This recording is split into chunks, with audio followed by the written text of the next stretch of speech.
This video is all about getting the shot or filming the shot.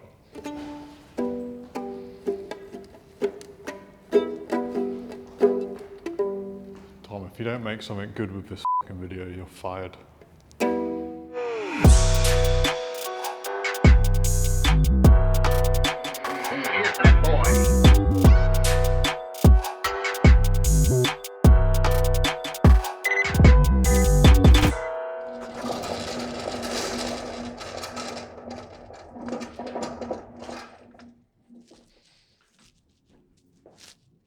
Hey guys, it's Dan from the Viddyoze team. Not in the Viddyoze HQ again today, but I'm back with another banger.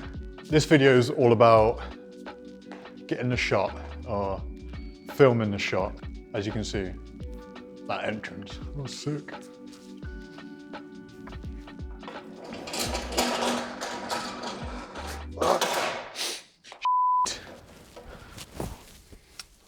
Get hands off me. Okay.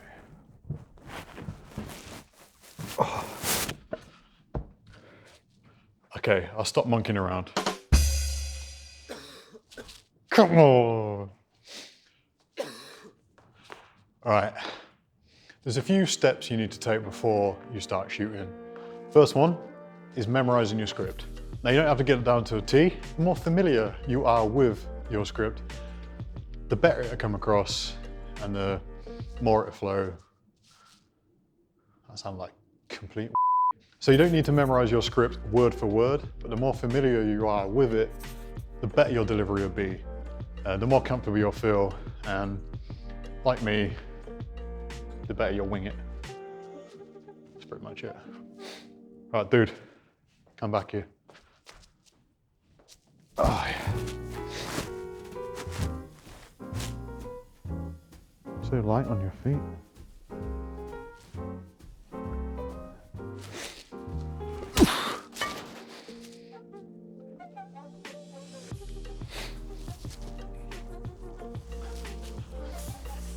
Okay, for the next one, it's about location. Now, rather than just turning up on a day somewhere and winging it, it's probably a good idea to scout out your location, have something in mind, so you're not just turning up and kind of making it up on the spot, like some people do. Viddyoze tip. It's probably a good shout to make sure your location is relevant to the content you're filming. Obviously I'm filming my big balls, so it's pretty relevant. But if, for example, you're filming something to do with weight loss or fitness, a gym, probably a good shout. Yes. Yes, okay, yes. Right. All right, thank you for bearing with me. No? Okay. All right, next one is equipment. Oh, it's so echoey. Okay, next one is equipment. So you need to make sure the day before at least that you've tested all your equipment, your batteries are charged, your memory's not full. You don't want to come in on a day and you've got no power, you've got no battery, or your cards are f***ed, or even, I know your equipment just ain't working. It's a real biggie, especially for me. Just make sure your equipment's sorted. Save you a ton of f*** up. Yes. Beautiful. Oh, you guys, you're so funny. Okay, next one is BRoll. And you're probably thinking, do I actually need BRoll? And honestly, yes, you do. And the big reason is because your viewers get bored. It kind of needs to be relevant to the story you're telling or the location you are. If you shoot a fitness video and then you start chucking in some construction work, it ain't gonna f***ing work. It needs to be relevant to the video you're making. But seriously guys, it's a f***ing lifesaver. The amount of times that B-rolls saved me on cutting shots together, or maybe where an interviewer stumbles and you need something to overlay it so it doesn't jump cut. It just works for so many situations, but also it's to keep your viewers engaged, and that's what you want. So, B-roll.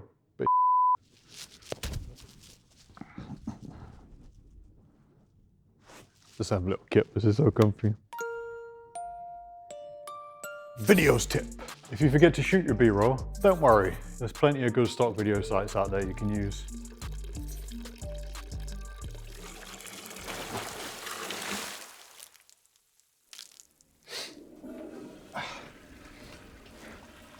Next one, ABC rule. Now this has more to do with the B-roll side of stuff. So the ABC rule is apples, bananas, and carrots. Pretty simple.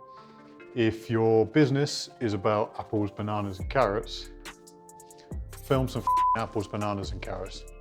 That's kind of it really. I don't know where I was going with that, so make of that what you will. Thank you.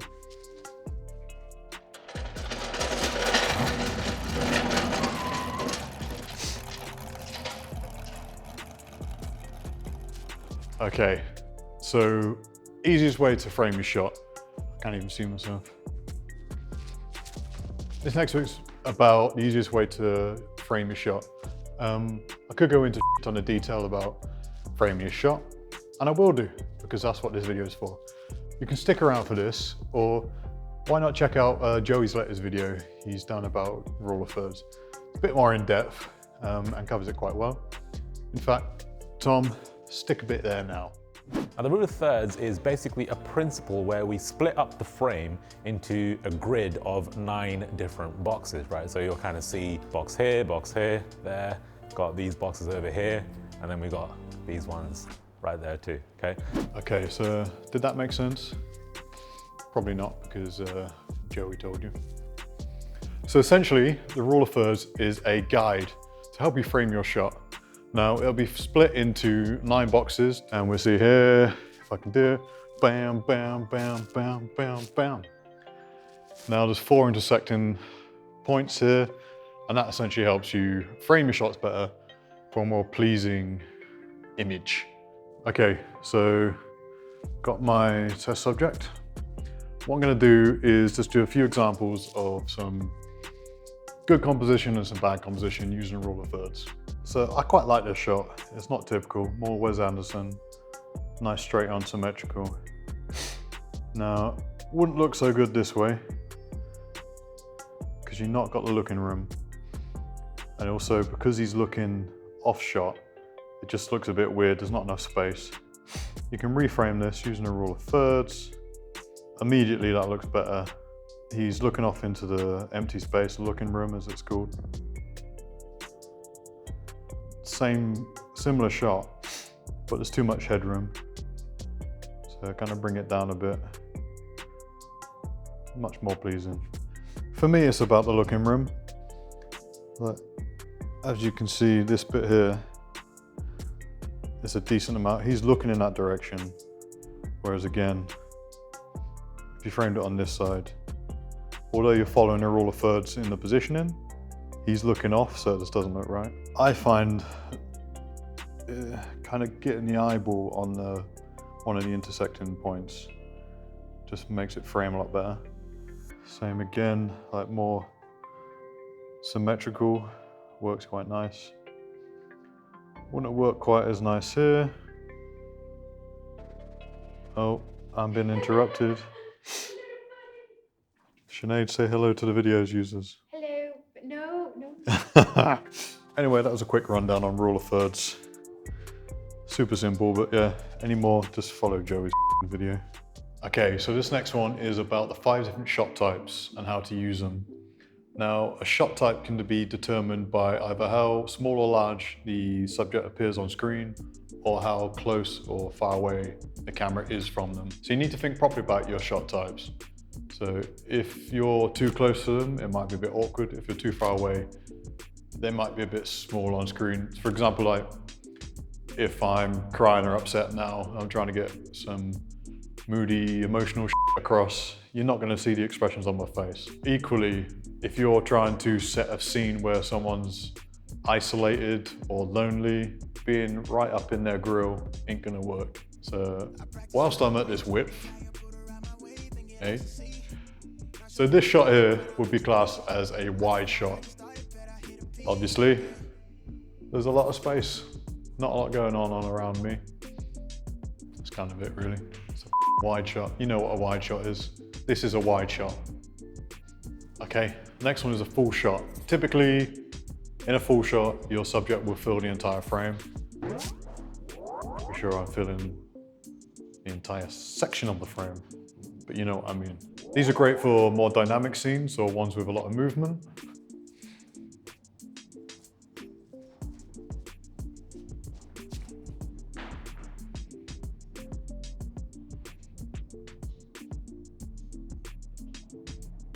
I've not frozen, Tom, I'm just reading them.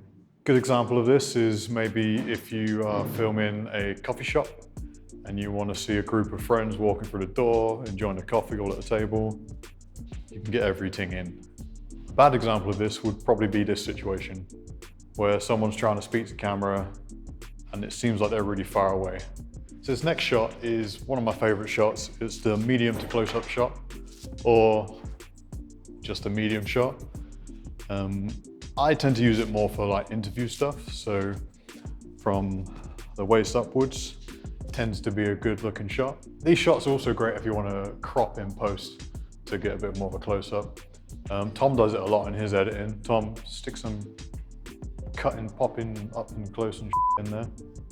Good lad. The reason that's so good is because you've kind of doubling up on your shot type. So if you need to cover up a up, cover up a up, cover up a up, see what I did there. If you need to cover something up or you need to keep it a little bit more engaging, you've got that option. If you're not shooting on a super high res camera, then it's going to be a bit more difficult on a wider shot to do that. So yeah, that's why the medium shot is probably one of my most favorites. Most favorites? Doors closing.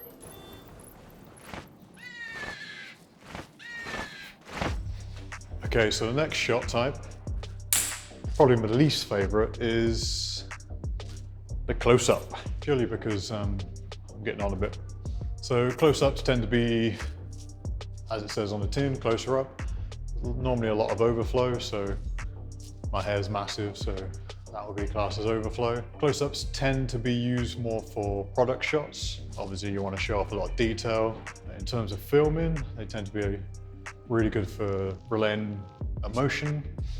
So if someone's crying, sad, laughing, I don't know, it's a close-up.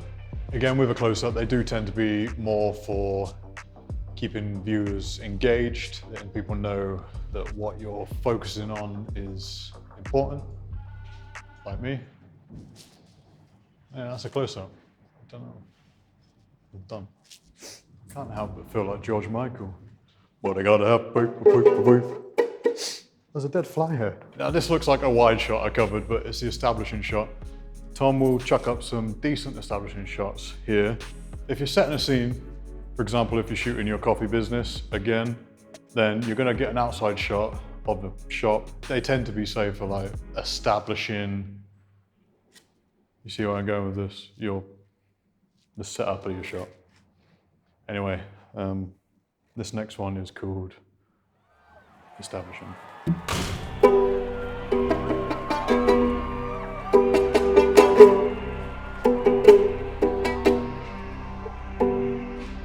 Ah, just trod on that fly.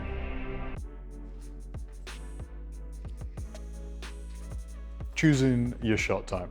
You're going to want to mix and match your shot types to keep it more engaging. How complex your shot types become depends on what you need to convey. For example, a product video will more than likely have a close-up of someone using said product. These are cool.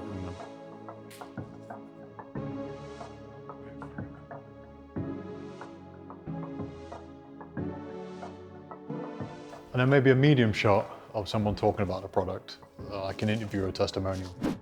Okay, I can't be asked doing any elaborate filming for this one, so Tom, stock footage it is. We have an account. It's just a lot easier. So to give you a bit of a contrast between something like a product video and something a bit more complex, think about a restaurant, for example. It's probably going to want a little bit more thought going into it.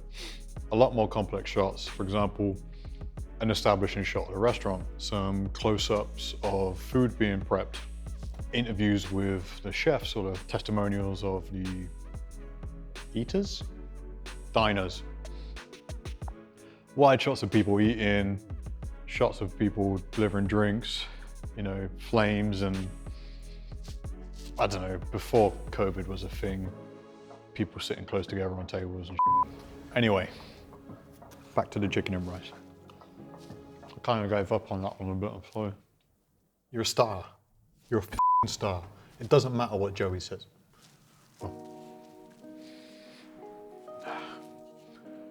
Okay, so if all that's a bit too complicated, maybe a bit too much for you, and you just want to focus on the fundamentals, the one thing that I would say you should focus on is headroom. That is making sure you've got enough headroom.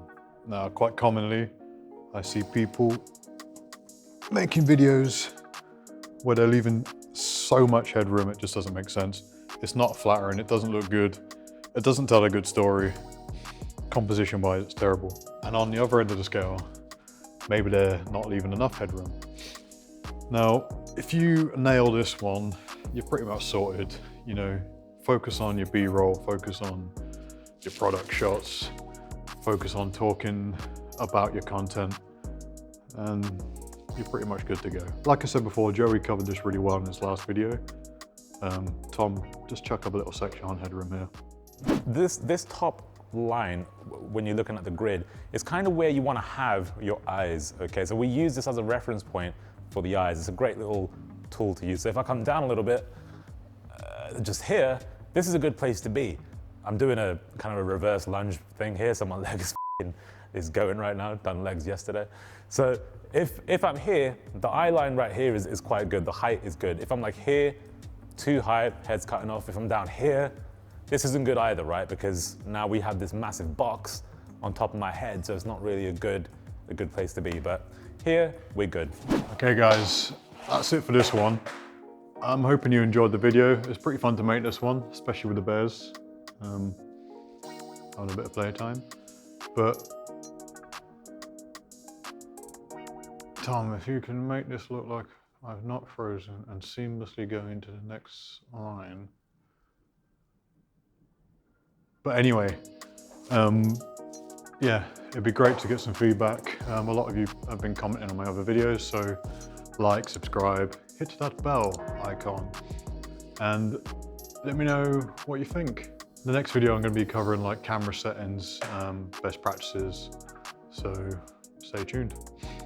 But for now, feel free to watch me fall on my ass and potentially break my back.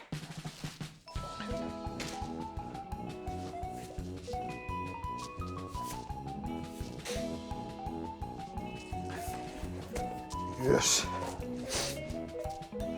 Hey, that's pretty f***ing good. Shit. Tom, just one more. I hope you guys had barrels of fun. Thank you. This is the kind of content you can expect from me. Viddyoze make shit hot, customizable logo animations, lower thirds, and alpha overlays. It's all done online, in the cloud, and in just a few clicks. You don't have to spend a ton of time looking at YouTube videos on how to use After Effects, or spend knows how much money paying a professional to do it. You just upload your image or your logo, change some colors, input your text, and you can even change your audio tracks. Then you just click render and wait for the good stuff. Why the f would you not want to save time and money making your videos look more professional, more engaging, and ultimately getting more money from your punters?